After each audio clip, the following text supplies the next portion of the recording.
حضرات، آج کا دن عید الاضحیٰ کا ہمیں اس مینا کی وادی کی طرف لے جاتا ہے۔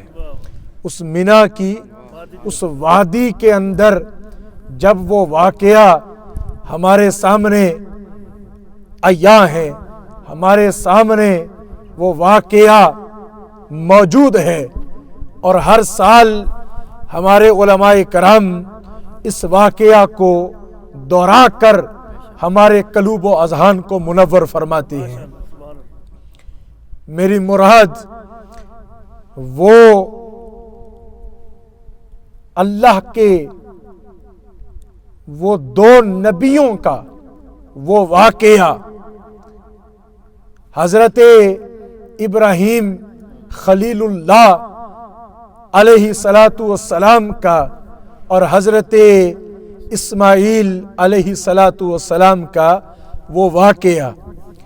اب واقعہ کیونکہ بہت لمبا ہے اور وقت اتنا زیادہ نہیں کہ میں مفصل گفتگو کر سکوں، لیکن مختصر وقت کے اندر بڑی توجہ کے ساتھ سماعت فرمائیں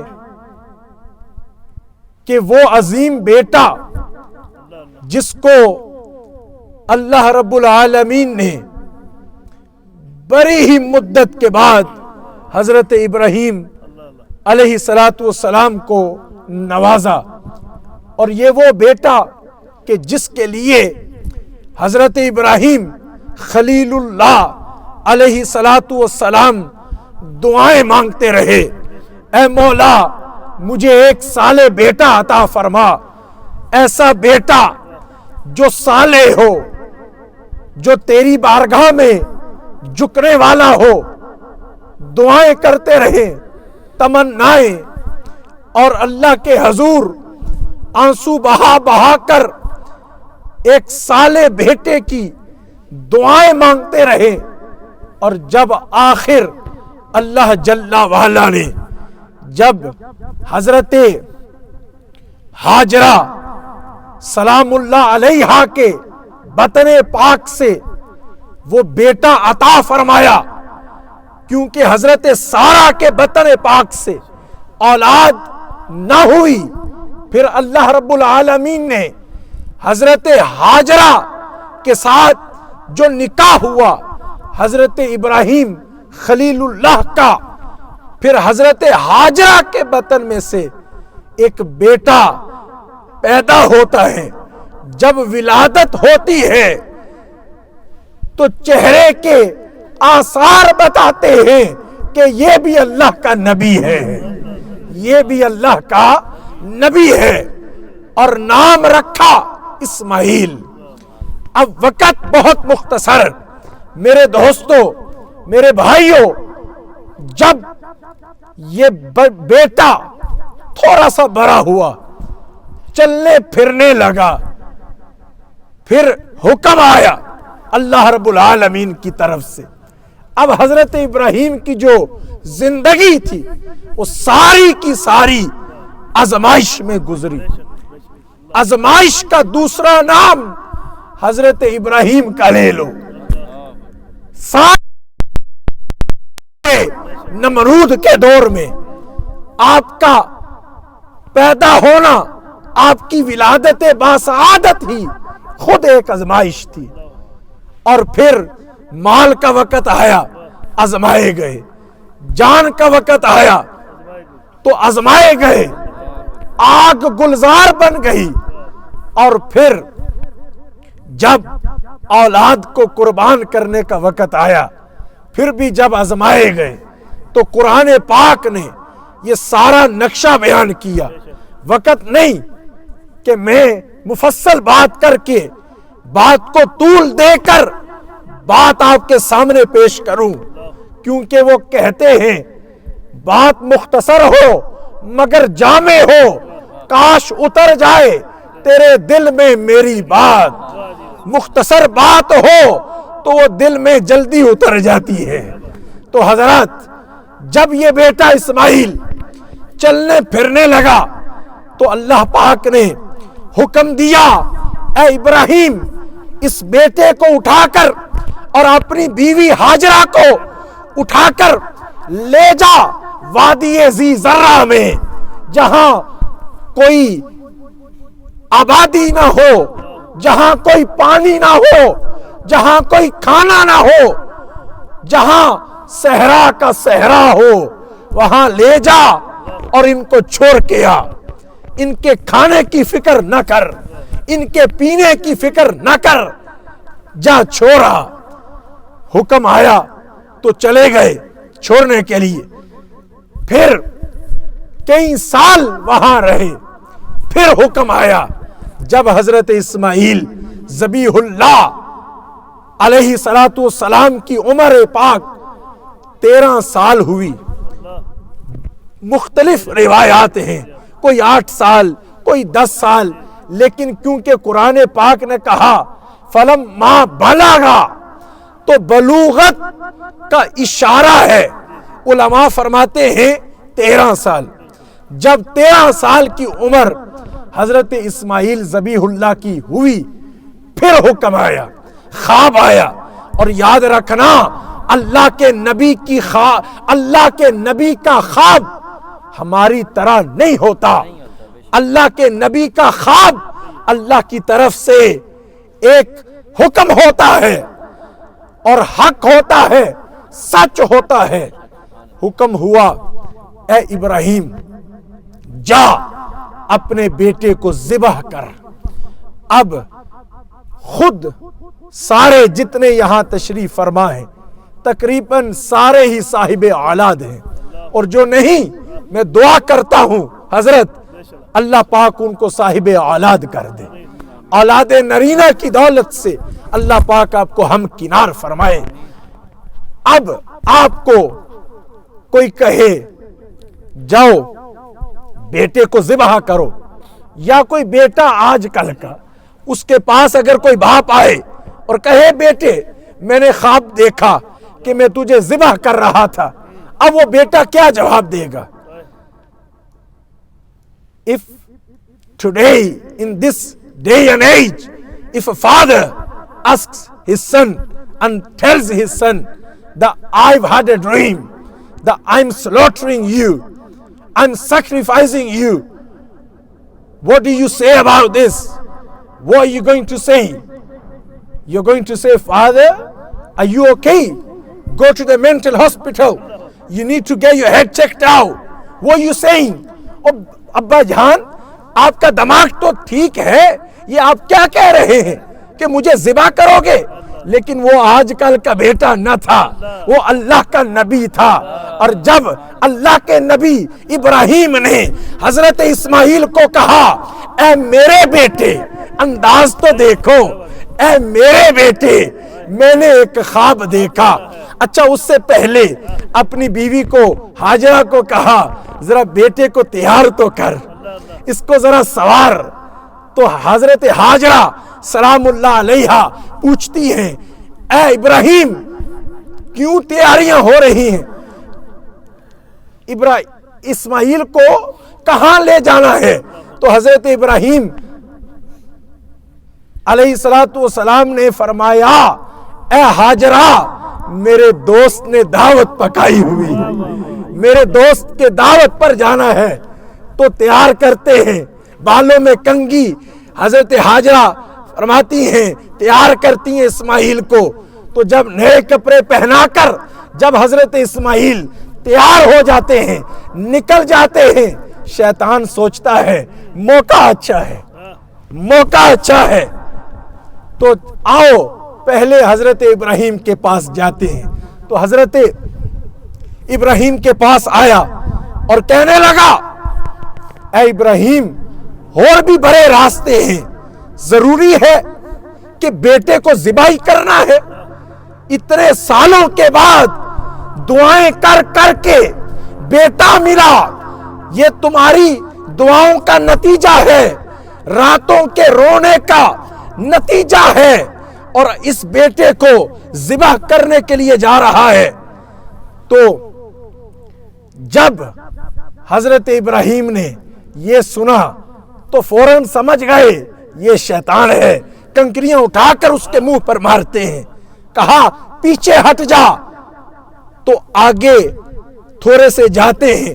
شیطان سوچتا ہے یہاں تو بات نہ بنی۔ حضرت اسماعیل ذبیح اللہ علیہ السلام کے پاس آتا ہے اور کہتا ہے اسماعیل تو جانتا ہے تیرا باپ تجھے کہاں لے جا رہا ہے؟ تو جانتا ہے؟ تو حضرت اسماعیل نے فرمایا علیہ السلام کہ میرے ابا جان حضرت ابراہیم خلیل اللہ مجھے اپنے کسی دوست کی دعوت پر لے جا رہے ہیں۔ تو اس نے کہا یہ دعوت نہیں، وہ تجھے ذبح کرنے کے لیے جا رہا ہے۔ تو حضرت اسماعیل نے فرمایا یہ ہو سکتا ہے؟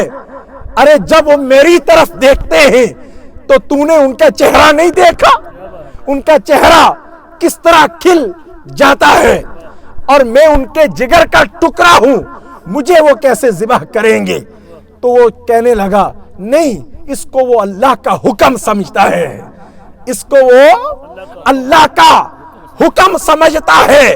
تو جب اللہ کے نبی اسماعیل نے یہ سنا کہا پیچھے ہٹ جا، تو بھی کوئی شیطان لگتا ہے، ارے یہ تو میری ایک جان ہے، اگر لو میں جان ہوتی تو اللہ کے حکم پر وہ بھی قربان کر دیتا۔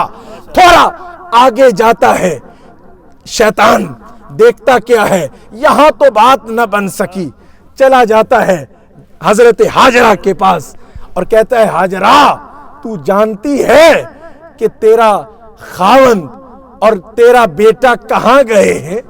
تو جانتی ہے کہ حضرت ابراہیم اسماعیل کو کہاں لے جا رہے ہیں؟ کہا کسی دوست کی دعوت پر۔ کہا دعوت پر نہیں، ذبح کرنے کے لیے جا رہا ہے۔ تو حضرت ہاجرہ نے کہا یہ ہو سکتا ہے؟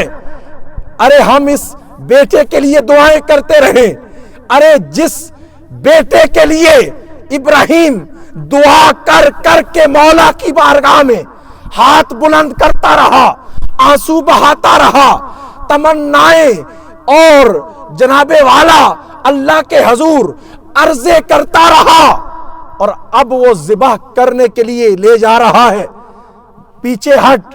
کہا نہیں ہاجرہ تو بھی نہیں سمجھتی، وہ اللہ کا حکم سمجھتا ہے، وہ اس بات کو اللہ کا۔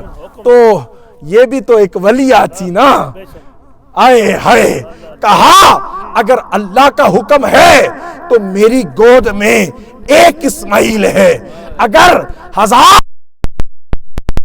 کی قسم اللہ کی راہ میں ایک ایک کر کے قربان کر دیتی، ایک ایک کر کے قربان کر دیتی۔ تو انہوں نے بھی کنکریاں ماری۔ تو یہ سارا جو واقعہ ہے اور یہ ساری جو ریت ہے ہم جو حج بیت اللہ میں ادا کرتے ہیں، یہ سارا طریقہ حضرت ابراہیم اور حضرت اسماعیل اور حضرت ہاجرہ کا ہے۔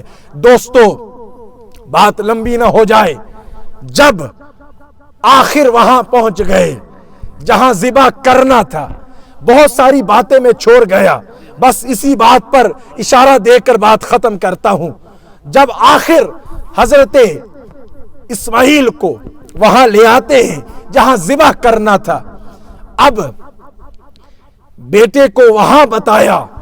جب وہاں پہنچے، اے بیٹے میں نے خواب دیکھا کہ میں تجھے ذبح کر رہا تھا، کیا خیال ہے تیرا اس بارے میں؟ تو حضرت اسماعیل، آئے ہائے، وہ آج کا بیٹا نہ تھا، حضرت اسماعیل ذبیح اللہ علیہ السلام نے دونوں ہاتھ جوڑ کر عرض کیا، اے ابا جان اگر یہ اللہ کا حکم ہے تو فوراً کر ڈالو۔ یہ نہیں کہا مجھے ذبح کرو، کہا جو فوراً کر ڈالو۔ اور ابا جان جہاں بات ہے چھری چلنے کی تو تکلیف تو ہوگی، آئے ہائے بدن تو میرا تڑپے گا، تکلیف تو ہوگی، لیکن ابا جان اگر اللہ نے چاہا ستجدونی انشاءاللہ من الصابرین، اگر اللہ نے چاہا تو آپ مجھے صبر کرنے والوں میں سے پاؤ گے۔ اللہ اکبر یا رسول اللہ۔ تو آپ مجھے بولو، اونچا بولو، بولو نا، صبر کرنے والوں میں سے پاؤ گے۔ تو یہاں علامہ اقبال کی قلم، علامہ اقبال کا قلم حرکت میں آتا ہے۔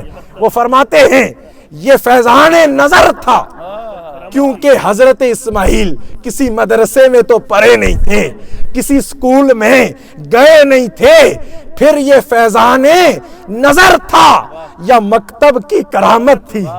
یہ فیضان نظر تھا یا مکتب کی کرامت تھی؟ سکھائے کس نے اسماعیل کو آداب فرزندی؟